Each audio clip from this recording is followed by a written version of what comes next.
সার্জিস আলম।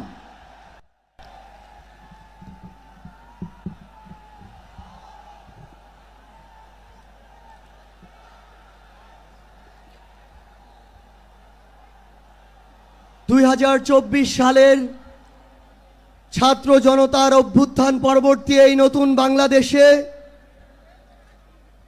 বাংলাদেশ জামায়াত ইসলামী কর্তৃক আয়োজিত আজকের এই জাতীয় সমাবেশে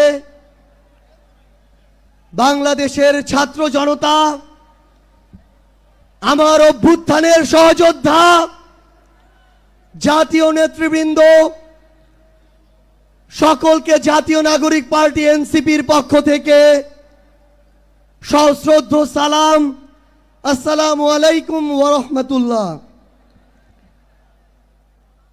সংগ্রামী সহযোদ্ধারা, অভ্যুত্থানের 1 জুলাই পেরিয়ে আমরা আরেক জুলাই এসে উপস্থিত হয়েছি,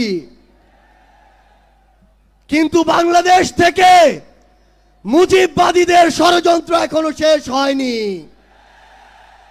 গোপালগঞ্জে এখনো মুজিববাদীদের আস্তানা ঘেরে রয়েছে। মুজিববাদীরা এখনো বাংলাদেশের বিভিন্ন জায়গায় সক্রিয় রয়েছে। এই মুজিববাদ একটি আদর্শ, শুধু আইনিভাবে এই মুজিববাদের মোকাবেলা করা যাবে না। আমাদেরকে অর্থনৈতিকভাবে, রাজনৈতিকভাবে, সাংস্কৃতিকভাবে এই মুজিববাদের কোমর ভেঙে দিতে হবে। আমাদের মধ্যে রাজনৈতিক মতপার্থক্য থাকতে পারে, কিন্তু এই মুজিববাদের প্রশ্নে, এই স্বৈরাচারের প্রশ্নে অভ্যুত্থানের সকল শক্তিকে ঐক্যবদ্ধ থাকতে হবে। সংগ্রামী সহযোদ্ধারা, এই বাংলাদেশে আবারও নতুন করে মুজিববাদী ভারতপন্থী শক্তিগুলো এখন সক্রিয় হচ্ছে।